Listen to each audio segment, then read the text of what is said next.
Anu. Because it shows people's faces there. Okay. It's actually good. Okay, guys, welcome. How am I looking at this? Okay. I'm live here as well. Okay, there we go. Hey, welcome. If you've got questions with respect to real estate, please put them through. I'm happy to answer. Let's do this here. Okay, never mind. And I'm going to reduce the volume here. Okay, guys, welcome. I'm happy that you're here. Everybody who's here, I'm very, very happy. Thank you very much for joining. Listen, we're going to talk about real estate, perhaps a little bit of life, perhaps a little bit of sales. If you got any questions, please push them through and I'll be more than happy to answer. This goes both for YouTube and for, what do we call this? Instagram as well. Darren, hi. Hey, everybody who's here, welcome. Hello, Copycraft, Simona, Connectumer, I'm Shoy, Darren, Hassan, Wag, Rizwan, Sanaka. There's a Sanaka over there. Okay, no, not you. Copycrats.pro says, I'd love to work with you. Okay, sure. Look, in my profile, there's a link on how to apply for, if you're looking to work with us as an advisor or as an agent and so on and so forth. So you can always click it and then, kind of like apply, like see how it goes. Maybe we like you and you like us, and then we can work together, okay? I'm going to be talking about the power of now today, okay? I want to talk about explaining to you guys, and I get this a lot, okay? This comes up every so often. People come up and they say, okay, I'm not sure where the real estate market is. And this is very helpful, not just for investors, but also for agents and advisors who are helping investors. Okay, guys, and regardless of where you are, what you're doing, you're going to get this to come up, and people are going to say, where do you think the market is right now? Do you think we should invest in the market? Do you think it's the right time? Do you think the market is over how do you call it? It's over exuberant. The prices are too high, so on and so forth. Okay, look, let's go back to some. First of all, for you to be able to understand anything, you've got to understand the basic fundamental principles. A few basic fundamental principles. Okay, so real estate is measured in per square foot prices, generally speaking. Okay, a lot of people look at prices at like, a townhouse is 2 million dirhams and then so and so. But if you're a real investor, or if you want to become a serious advisor and give real advice, then okay, I'm going to bore you a little bit with this. You've got to look at the per square foot price of certain things. Okay, it's kind of like understanding how much it costs to produce something and how much it costs to sell something. So imagine if you were a business person and you were selling candy, you would actually understand the cost of producing that one candy. Therefore, you would understand the cost of sell or the margin that you would add to make a good profit on that candy. So let's say a candy costs you $10 to make. It's a big, nice, fat, juicy candy. And then you sell it for about $15. So about $5 is your profit. And then if there's all the other extra expenses, let's say marketing and sales of 1 dirhams or $1, $4 is your actual net profit that's going down to the bottom line. Okay, you've got to understand that real estate in general, now I'm not talking about Dubai real estate, I'm just talking about real estate in general.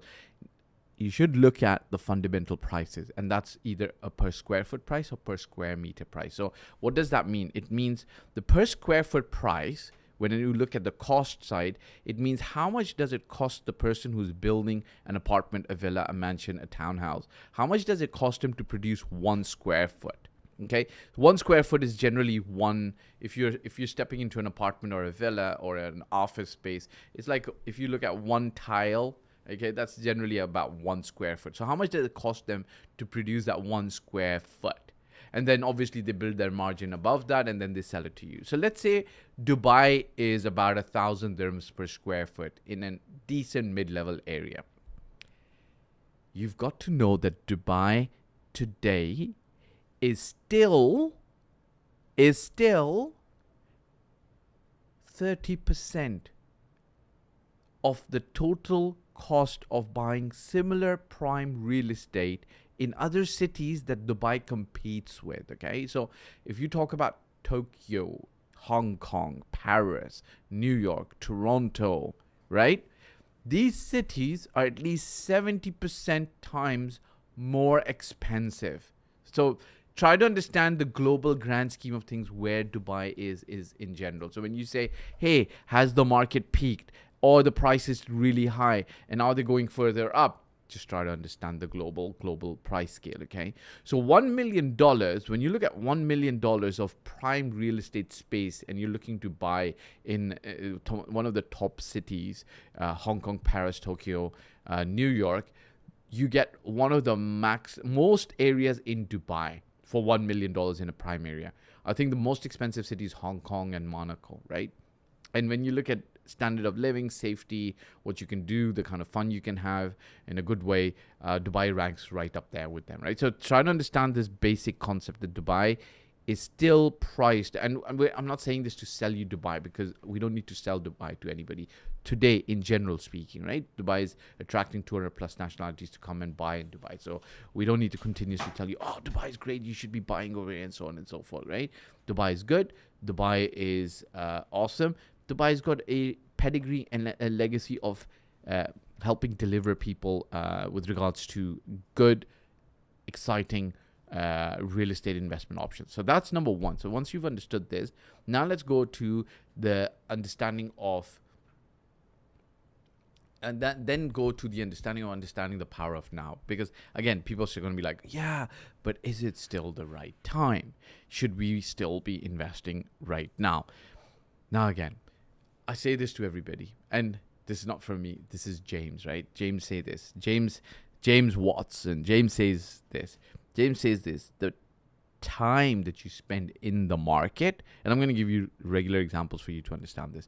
Time that you spend in the market will always beat timing the market. Okay, guys? Time spent in the market will beat timing the market. You're not looking for the perfect market. You're looking for the perfect property, okay? What does this mean, guys? A lot of people stay on the sidelines thinking, okay, there'll be the perfect time when I'm going to enter the market. Don't get hustled into thinking like this. This is a hustler's approach. This is a day trader's approach. It does not serve you.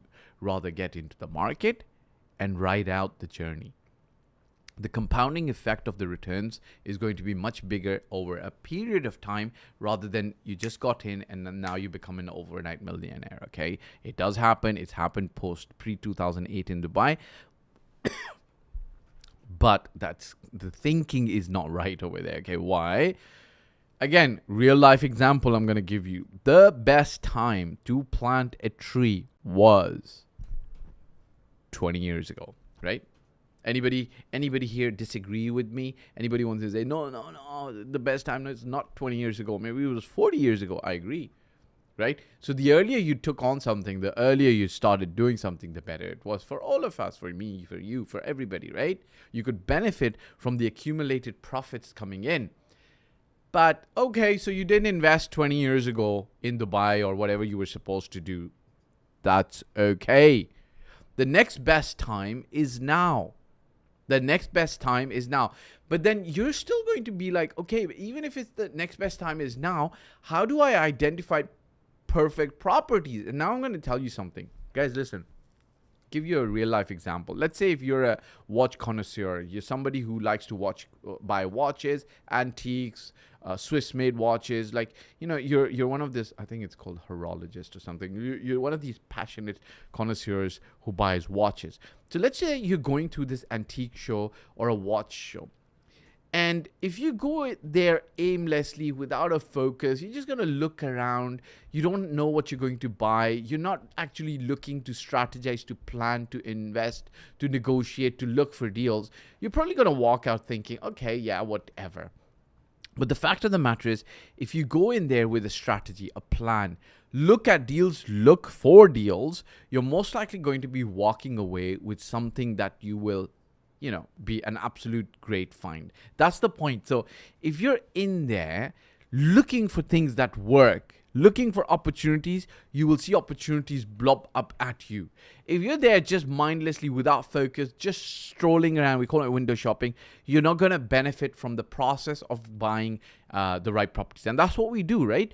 In our Dubai Wealth Builder program, we identify assets for people and take them through a process, step-by-step approach for them to be able to identify opportunities. So forget waiting for the right time. Again, the best time to actually have planted a tree was 20 years ago. But if you've not done that, now would be a good time to start. Okay, so the power of now, and not getting hoaxed into believing that there is the perfect time. Nobody knows that perfect time. If anybody knew and they could actually sell that, then they would be billionaires and everybody else would be billionaires. It doesn't exist, doesn't happen. And it's kind of like, as an investor, big, large, small, we respect all of you. Please stop looking for the perfect time. It doesn't exist, okay? There is no such thing as a perfect time. There's the perfect girl you can marry.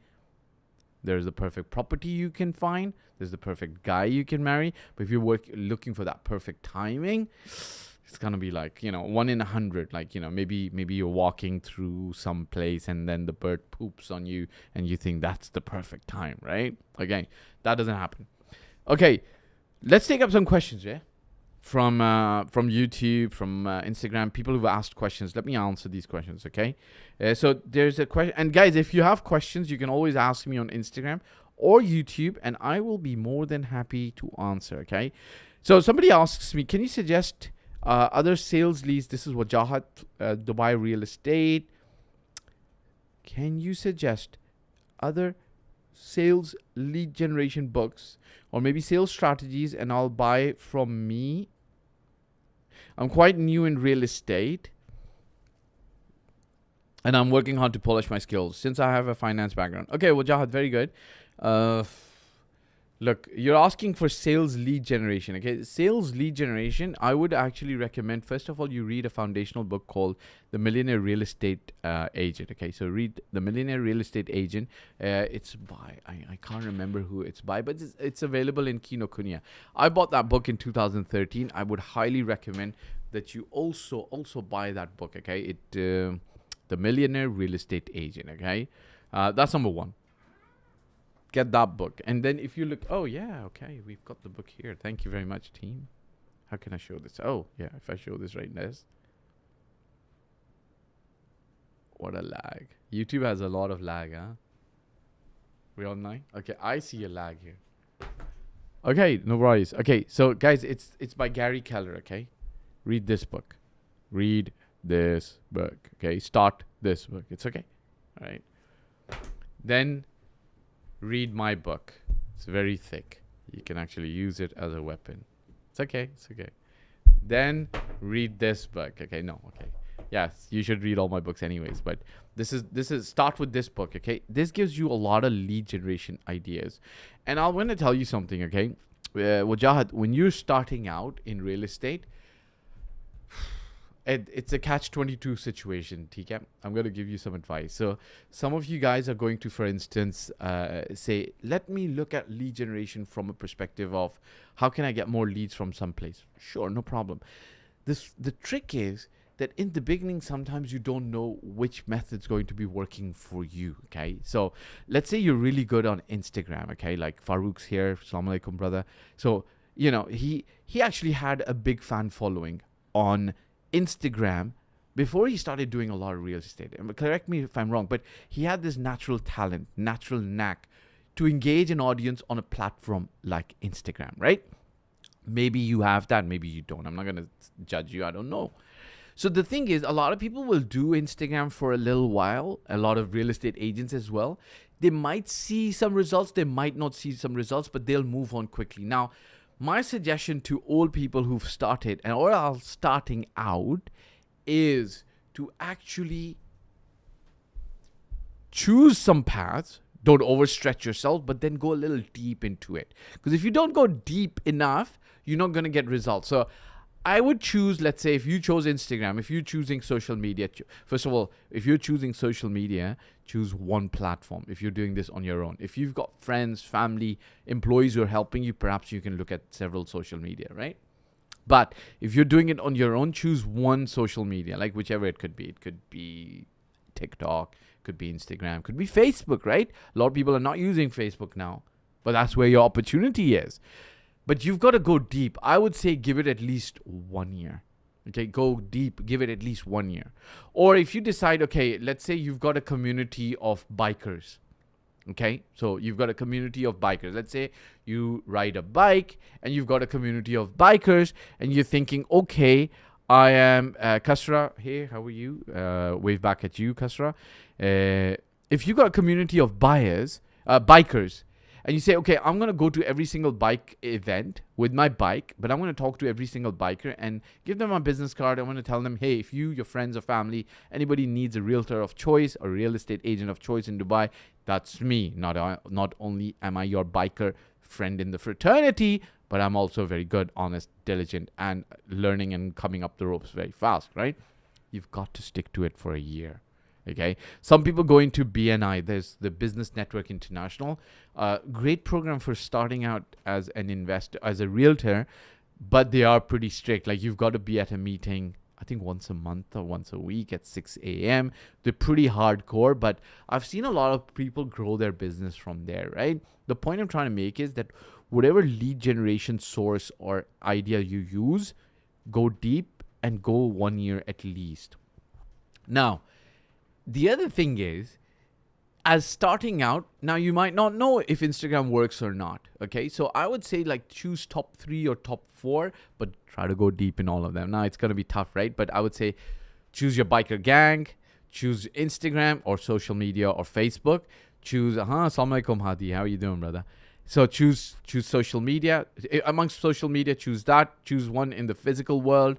Choose one as, maybe an area that you're farming. So maybe you're going to Arabian ranches and talking to people over there in the spinnies and, don't harass them. But, always a nice way to give your business card to people in the parking lot. But you've got to do this consecutively, okay? And you've got to go deep in it. But what's going to happen is you're going to find that you're going to get inspired towards a few things. And you're going to get pushed and encouraged to do a few things rather than other things. Which means at the 6-month mark or the 4-month mark, you can drop 2 activities and the rest of them carry through to the year, okay? You will be okay. Okay, that's a long answer to your question. And I wanted to actually help you a little bit more than just give you the books, okay? Because books and real estate courses, you can actually look online. There's a lot, okay? Hello, good day, sir. This is a question. Hello, good day, sir. Please, any video for telesales agents? Thanks. Okay. I'm going to give you something a little controversial. Okay. Controversial. Actually, it's not very controversial anymore, but copycrafts.pro, hi Fahd, are you hiring any video editors for short form content? You can apply, send your docs, send your details to the Instagram and all of that, and then we can have a look. The team who's leading this, they can have a look at your work and they can see if they can work with you. Now, so somebody's asking me telesales agent. Okay, guys, do 2 things. Okay, there's a book called The Wolf of Wall Street, and there's a movie as well. Okay, just read that book. And then that guy, Jordan Belfort, has an actual course. That guy has a 10 video course. Now, some people might actually argue with regards to his ethics, but the thing is the guy made some mistakes in the past. Then he served time. And then I think he's gotten better, in my opinion. I'm not vouching for him, but there is no harm, in my opinion, taking value from the stuff he talks about. Okay, so when you're a telesales person, there's a couple of things you've got to come across immediately. You've got to be very sharp, you've got to be very enthusiastic, and you've got to be an expert in the knowledge that you're going to give or what you're going to share with them. And all of this comes from his book and his course and all of that. So I don't want to get deep into that right now, but that's where you've got to go, right? Like, it's really going to help you. Okay. All right, so a few questions from Sir Steve. And his course used to be called, I don't think he sells his course anymore, so you're going to have to really buy it off eBay or something. Like, just Google Jordan Belfort and his course. And I forget what his course was called, but he had a 10 CD course or something like that, okay? Check this out. So somebody asks a question on Instagram. Sir Steve asks, What's the question? Okay, what's he asking me?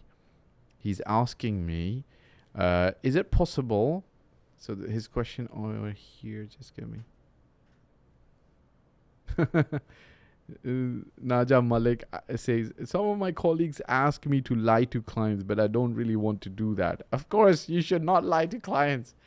What kind of colleagues are giving you this advice? Anu, should he lie to clients? No. Guys. Yeah, authenticity, but you don't have to lie to clients, okay? Well,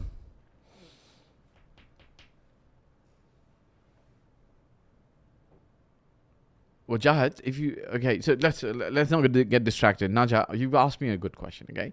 So I'm gonna come to Jahad's question just in a moment, guys. You don't need to lie, and the better and the quicker you learn that, the better you will be. Okay, so now. Lying is the worst. Number one, it's ethically wrong. It's going to get you into trouble with your client. They're not going to trust you. Do you think that clients are stupid? They recognize somebody who's lying. And if you lie once, you lie twice, and you make it a habit, it's going to become detrimental to you. It's not actually helpful, okay? But you don't need to lie. Guys, listen. Everything. Try to take this approach and understand and build your expertise in real estate so you can not just be an agent who's trying to sell, especially not an agent who's trying to sell by lying, but you can be an advisor who's advising by showing people both sides of the coin. Everything has two sides, and every side has its value. My phone, you can see it has two sides, right? Now, this side has its own intrinsic value, like, you can actually use it. That's how it's supposed to be used, so on and so forth. But the fact of the matter is, if I'm in a meeting and I don't want to absolutely be disturbed and I don't want to be distracted, which side am I going to put the phone on? This side or this side? So I'm going to flip it, right? I'm going to flip the phone and I'm going to put it on my table face down, right? So I can only see the back side. So I'm not distracted. So obviously the phone's actual utility is on the front, but it's got some value on the other side as well, right? Or, people actually use those pictures. They get pictures of their bike or car or family or wife or children. Then they put it on the back. You could use it as a photo frame. So, if you want to miss your family or you love somebody, you could have their picture, or you could have a quote over there. So, actually, you could have a quote and picture here as well. But maybe you want to put it both sides, right? The fact of the matter is, guys, look, there is two sides to every coin. And if you know two sides, then you can actually explain both sides to the actual person who's actually buying a property. And I'll give you some examples, okay? Let's say somebody's about to buy a property in somebody's going to buy a property. I'm going to give you a real example. Somebody's about to buy a property, and you are buying, let's say it's one of the top developers in Dubai, the best developer, and the only floor that's available right now is the top floor, the last floor, apartments on the last floor, or apartments on the ground floor, okay? And okay, so I'm going to give you both, okay? Can we do this? Can I give both? Should I do it here or in a different podcast? Here? Idea? Give it to the guy? Okay. Yeah, it's a good example. Yeah, I should. Yeah, I'll give it here. You guys cut it up. You guys, can you cut it up? Can you cut up this one? Afterwards. We can't cut it up. Can't use it otherwise. Well, I'll give it to him here. He's here now. He's watching. Bless him. Okay, so somebody's about to buy on the top floor. Okay, now he or she or his relatives or his friends are going to tell you, hey, what about the service machinery that's on the top floor? What about the swimming pool that's on the top floor? What if it leaks, right? They're going to ask you these questions. What if there are people playing on the top floor and I can hear their footsteps? Or the machine making sounds like the air conditioning on the top floor, above the top floor. Okay, so you've got to tell them, like, listen, fact of the matter is, top floor might not be the most preferred, generally speaking. But if the top floor was not preferred, then you would find all the top floors vacant all the time. Back in the day when construction was not really like, things were not being handled perhaps with more advanced technology and so on and so forth. Maybe there was one-off buildings that have problems on the top floors where the machinery or, there was some other issue from the machines and so on and so forth, right? But generally speaking, if that was the case, then we would always have top floors vacant. Nobody would live there. But the fact of the matter is the top floors are the penthouses. Okay? Number one. Number two, even if you were on the 16th floor, you'd still have somebody living on the 17th floor. So if you're so worried about footsteps, hey, maybe the top floor is better because a lot of people are not on the roof all the time. Right? So the fact of the matter is you can say, yes, we could avoid the top floor, but there is nothing available in this amazing project at the moment. And your fear about the topmost floor is actually unfounded. Like, otherwise, we would never be able to rent out the top floor. And that's not the case. We always find tenants. And I have never, till today, in the 10 plus years of real estate in Dubai, had a tenant call us to say the top floor is becoming unbearable because of the heat. It doesn't happen. I know you've got that fear. So the top floor's got that heat or all of these problems. In fact, tell people like sometimes people would prefer a top floor. Not everybody, but majority of people like a higher floor. So now you're not lying, but you can say, yes, there are some people who have a fear of heights. They don't like the top floor, but that's fewer people. Similarly, on a ground floor apartment, right? Some people are going to be like, hey, I don't want a ground floor apartment. And you say, that's true. If you look at the general people, if the building is 1 floor or 10 floors or 20 floors, not everybody likes to be on the ground floor except parents with children, except parents with phobia of balconies. I don't know if you know this, but there was some time in the past when there were some accidents with children on balconies and so on and so forth in Dubai, Sharjah, and so on and so forth, right? The fact of the matter is some parents prefer that. Some people who have older parents living with them don't like top floors, right? So ground floors are preferred because you can actually watch your children playing. So, and you don't have to lie. Like, you don't have to tell them like, hey, no, the ground floor is going to be amazing and so on and so forth, okay? All right, I've got another question from Wajahat. Hi, Fahd. Hope all's good. We recently had a chat and I'm keen to improve my sales skills. So I need to learn as much as I can apart from real estate experience. I need to read some books. Also, if you can suggest. Listen, you can read books. There's a book called Solution Selling. It's a really old book. There's other books that you can read. Just look online. Like, the names are not coming immediately to my to me. But I would also recommend take online courses. Like, you go to Udemy, go to YouTube, find out people who are actually really good real estate sales people, and then take courses. Take actually paid courses from them. Like, don't just stick to books. Read the books, but take the paid courses. Okay. So somebody asks me on Instagram, Search Dev, can a Dubai resident with a 9-to-5 job also become a real estate broker as a side hustle? Yes, you can. It's very difficult though. Okay. Number one, I think it might be legal now, but you've got to check with the land department and the Ministry of Labor if your contract allows you to work in another opportunity, but it is challenging. Okay. Real estate is full-time gig. If you try to develop it just as a side hustle, maybe you can, maybe you're really good at it. Generally speaking, it's a challenge, okay? It's a challenge because you've got to dedicate time to it. Is investing in communities master developed by government-backed entities the best strategy? No, it's not the best strategy, but it is a good strategy. Wajahat, you're welcome, okay? It's a good strategy. Generally speaking, they've got a pedigree. They've got a lot of credibility behind them, but it's not the best strategy because it depends on how or who you're working with, right? And what their portfolio is supposed to look like after a couple of years. So you've got to look at building that. Is the market heading towards an oversupply in 2 to 3 years' time with the number of projects being launched? No. Again, guys, when you guys ask these questions, bless you, or when investors are asking these questions, then obviously we have got to go to the fundamentals, okay? So real estate fundamentals work like this. There's growth. A lot of developers come in, they start building and selling because there's demand, and then more developers come in, and then that demand either plateaus or does not grow at the same rate that it was growing for the previous years, and then the new developments that get delivered actually causes slight oversupply in the market. This is nothing new and doesn't apply only to Dubai. This applies to all countries everywhere. What you would not be worried about is, oh my God, an oversupply is coming. What should I do? No, because if you got a good value-driven property, you're going to be okay. Okay? So growth, demand being met, demand plateauing, oversupply, then undersupply, then demand going up, part of life. Okay? Mohammed Shabazz asks, I don't see any good realtor like you in Dubai. Jazakallah khair. Thank you very much. I am humbled. Thank you for your kind comments. I hope we can become good and better and then continue to add more value to people. Can I work? Is there any way I can contribute to you? I can work for free. Listen, I don't know if we want you to work for free, because free is not generally what we're looking for, but you can contribute. There's a way to apply and get in touch.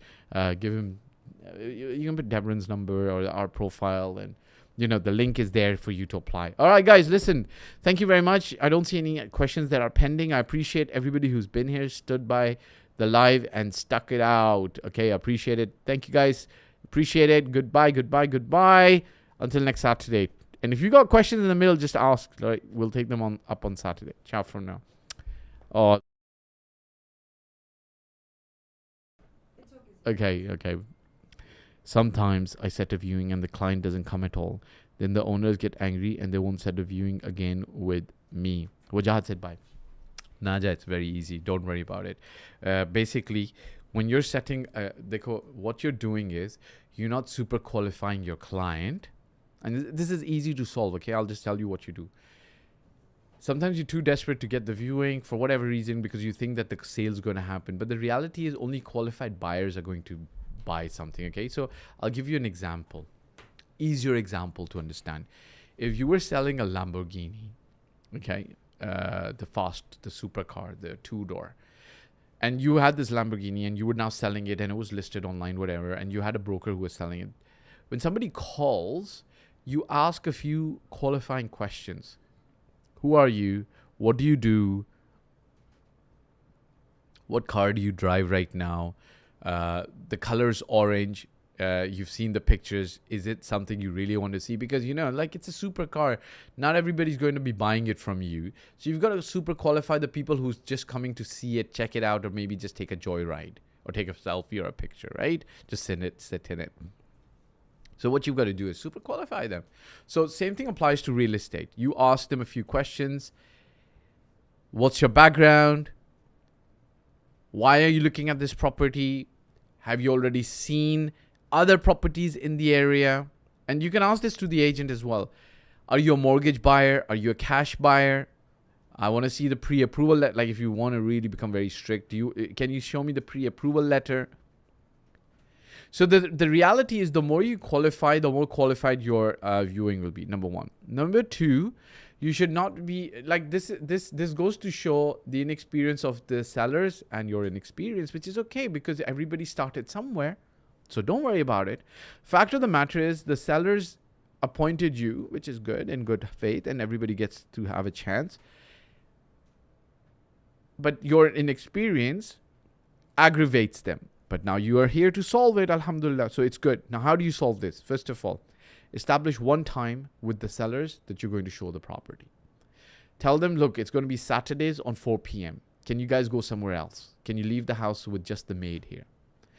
Then you go on to the sales on the buyer side and tell them, like, guys, all the viewings on Saturday. So you don't, because if you get a viewing and you want to do a viewing tomorrow, and then you're telling the seller, like, I'm going to bring the property guys tomorrow at 7 p.m. and then they have to cancel their schedule to be available for you, and you didn't tell them, like, listen, guys, like, stuff happens, people cancel for whatever reason, and you didn't qualify your buyers properly and hard, you're going to get into this situation. But now if you set it up in the beginning and tell your guys, like, listen, we're just going to do viewings on a Saturday. Boom. 5 p.m. Can you guys go somewhere else? So we're not in your hair and they're not coming into your personal space while you're there. Number one. Number two, on the buyer side, you super qualify them. Ask them, like, okay, who are you? Why do you want to see this property? Do you know it's rented? Have you seen other properties in the area? Give them as much information to disqualify them, right? And then it'll make life easy. Like, I can tell you a story from 2015 or 16. I had an apartment that we were selling, and right in front of the apartment, this was downtown, was the mosque. Okay. And silly me, I don't know why we expected that some buyers would just come and look at it and say, okay, we like the mosque as well in close proximity, because there are some buyers who are going to want that. We had one lovely couple from Malaysia or Indonesia. They wanted to live close to the mosque, so they loved the apartment, whereas others did not want to be closer to a mosque. So just tell them in advance, right? And that helps you guys a lot. All right, guys, thank you very much for all the questions. I hope this helps. Gonna talk to you guys later. Wajahat, the next lives are gonna be Saturday. I think it's at 9 a.m. or 9:45, same time. All right. Ciao for now, guys. See you later. Bye bye.